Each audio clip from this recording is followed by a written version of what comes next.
Hello दोस्तों, स्वागत है आपका आज़ाद naturalfitness.com में। आपका बहुत बहुत शुक्रिया, आपका जो इतना मुझे प्यार मिला, सपोर्ट मिला और थैंक यू सो मच उसके लिए।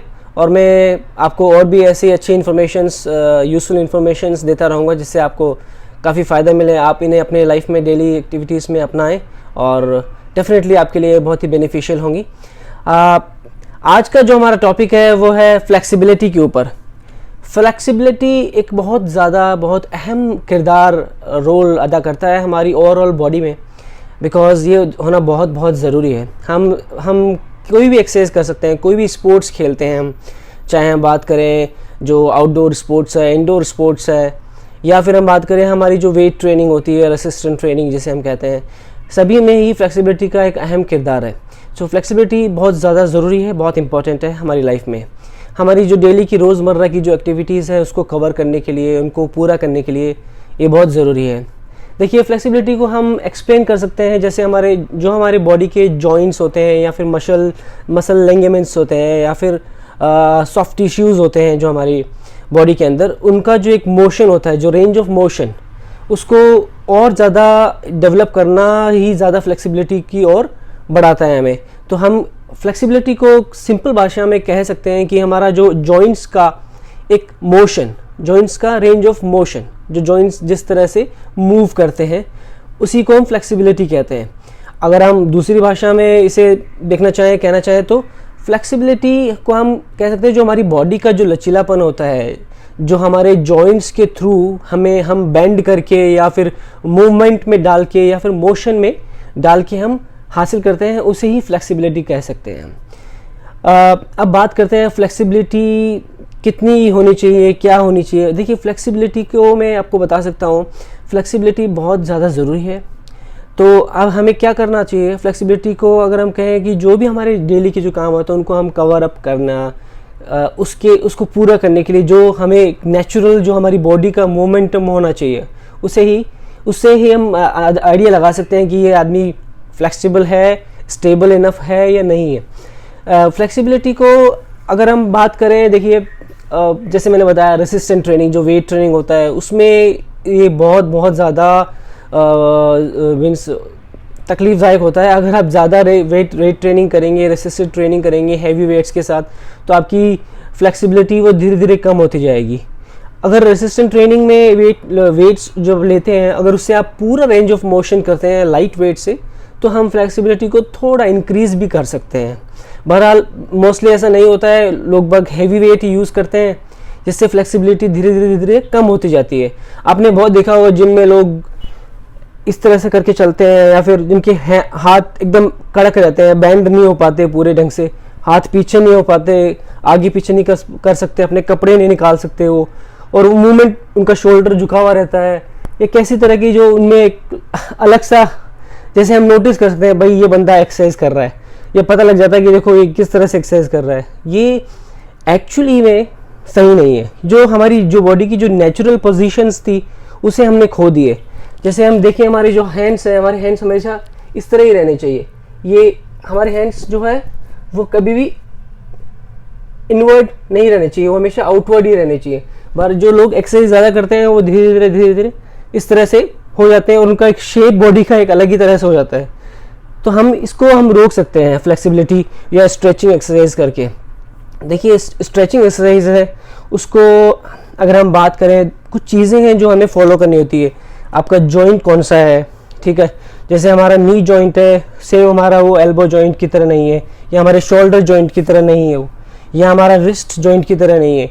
तो हर एक जॉइंट की एक अलग लेवल की फ्लेक्सिबिलिटी होती है, वो हमें करनी चाहिए। उसी के बाद बात करें हम पोजीशंस की, पोजीशंस भी बहुत ज़्यादा अहम रोल करती है। किस पोजीशन में आके हम फ्लेक्सिबिलिटी को कर रहे हैं या इस स्ट्रेचिंग एक्सरसाइज को कर रहे हैं ताकि हमें इंजरी ना हो। इसके अलावा अगर हम बात करें, हमारा जो ब्रीथिंग होती है वो बहुत ज़रूरी है हमारी। जैसे हम अगर मूवमेंट में है, इन्वॉल्व है, तो हमें हमेशा इनहेल करना चाहिए और एक्सहेल तब करना चाहिए जब वो मूवमेंट एंड हो जाता है। ठीक इसी तरह warm up very important before doing any flexibility exercises या स्ट्रेचिंग एक्सरसाइजेस हम कह सकते हैं। देखिए, वार्म अप से करने से क्या होता है, आपका जो ब्लड होता है वो ब्लड आपका जो आपके टिश्यूज़ में फ्लो करने लगता है, बहने लगता है, जिससे टिश्यूज़ के अंदर एक एनर्जी आ जाती है और वो अच्छे से अपना अपना काम, जो अपना एक्ट वो पूरा कर सकती है। ये बहुत ज़रूरी है। फ्लेक्सिबिलिटी की एक्सरसाइजेज मैं आपको बताऊंगा, कुछ एक्सरसाइजेज हैं आगे आगे आपको देखेंगे स्लाइड्स में। ये अभी मैंने बेसिकली सिर्फ ये बिगनर्स को ध्यान में रख के ही ये एक्सरसाइज बताई है मैंने, और कुछ एक्सरसाइज हैं जिन्हें आप देख सकते हैं। इवन आप इंटरमीडिएट या कोई भी स्पोर्ट्स का बंदा इन एक्सरसाइज को कर सकता है, ठीक है। अगर आप धीरे धीरे इन्हें यूज़ करेंगे तो ये आपकी ओवरऑल बॉडी की फ्लेक्सिबिलिटी को इम्प्रूव करेगा और बहुत ही हेल्पफुल रहेगा। तो अब आगे की स्लाइड में देखिए। Thank you. ये जो फ्लेक्सिबिलिटी स्ट्रेचिंग एक्सरसाइजेज हैं, उनको करने से पहले हमें वार्म अप करना बहुत बहुत ज़रूरी है। इसीलिए मैं आपको पहले वार्म अप के भी कुछ हल्की फुल्की एक्सरसाइज बता रहा हूँ। इसे हम सूक्ष्म व्यायाम भी कह सकते हैं, जो एज छोटे छोटे मूवमेंट्स हैं, जिससे हमारी बॉडी में एक जो ब्लड का फ्लो है वो तेज़ हो जाता है और हमारी मीन्स ओवरऑल जो हम इंजरीज़ और जो जो भी साइड इफ़ेक्ट्स होते हैं उनसे हम आसानी से बच सकते हैं।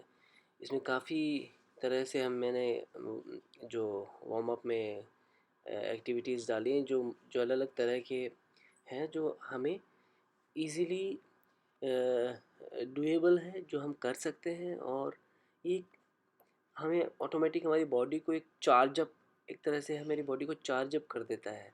जैसे बॉडी की ओवरऑल जो स्ट्रेंथ है उसको एक सर्टन लेवल पे आ जाता है। मीन्स हमारा जो टेम्परेचर है बॉडी का वो इंक्रीज़ हो जाता है, जिससे हमारे सारे मूवमेंट्स जो भी हम करने वाले हैं, जो आगे जो भी एक्सरसाइजेस, जो भी स्ट्रेचिंग की हम करने वाले हैं, वो हम आसानी से कर सकते हैं।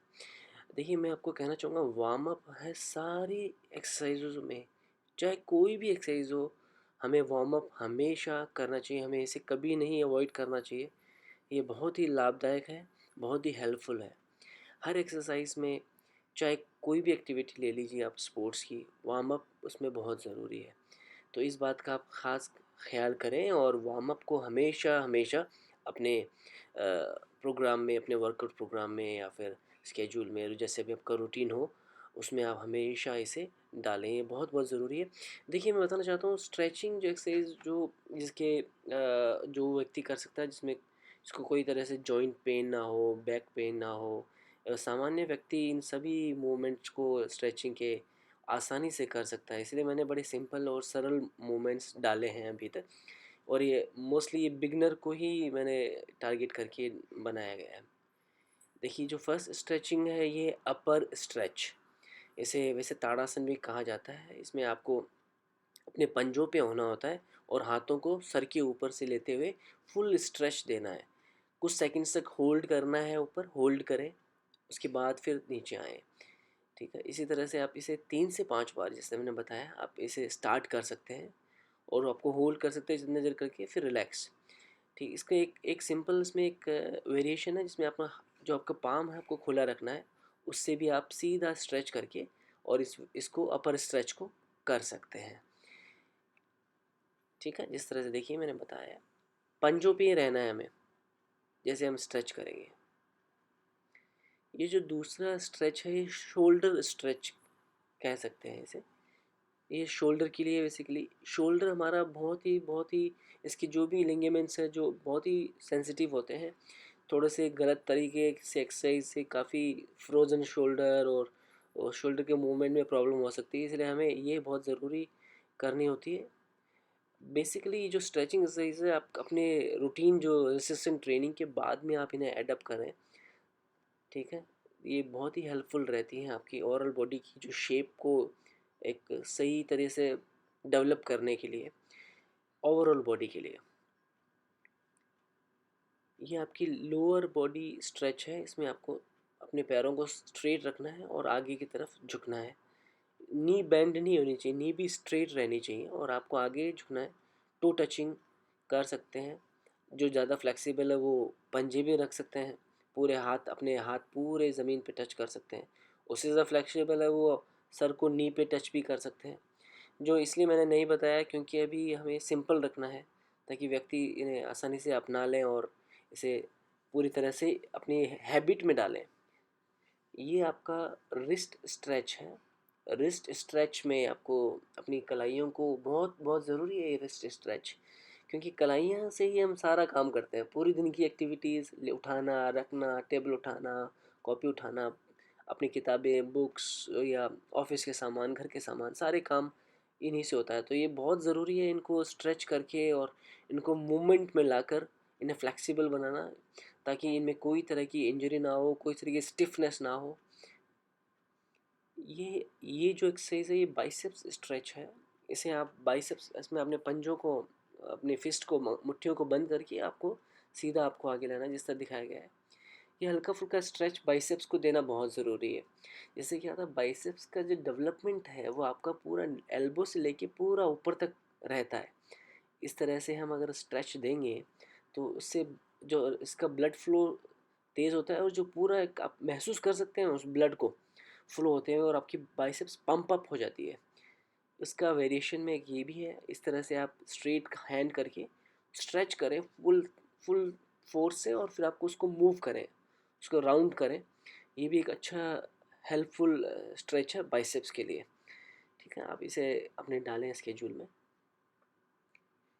ये जो स्ट्रेच है ये अब आपको ट्राइसेप्स के लिए दिखाया जा रहा है, जो पूरा ट्राइसेप्स ऊपर से लेकर नीचे तक पूरा पूरा जो अपना ट्राइसेप्स है वो, ये आपका वेरिएशन है। इसमें हम वेरिएशन भी डाल सकते हैं हाथ को पकड़ के, ताकि आसानी से आप स्ट्रेच कर सकें। इसका एक और अल्टरनेटिव है, आप इसे साइड में भी ऐसे अपने सामने से आगे स्ट्रेच कर सकते हैं ट्राइसेप्स के लिए। और ये एक सबसे जनरल जो हम हैंड्स को मूव करके ट्राइसेप्स पे लोड दे सकते हैं, जैसे ट्राइसेप्स की पूरी जो डेवलपमेंट है वो ग्रोथ जो है पूरी प्रॉपरली होती है इस स्ट्रेच से।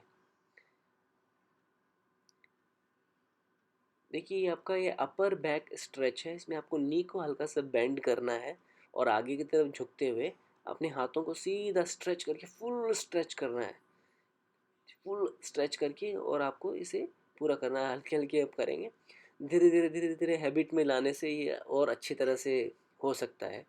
इसी का एक है, पहले वो जो अपर था, अभी ये लोअर बैक स्ट्रेच है।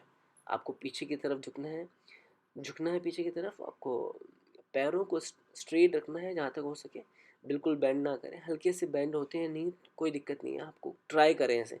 ध्यान रखें शुरू शुरू में चक्कर आएंगे, इसलिए हल्के हल्के करें इसे।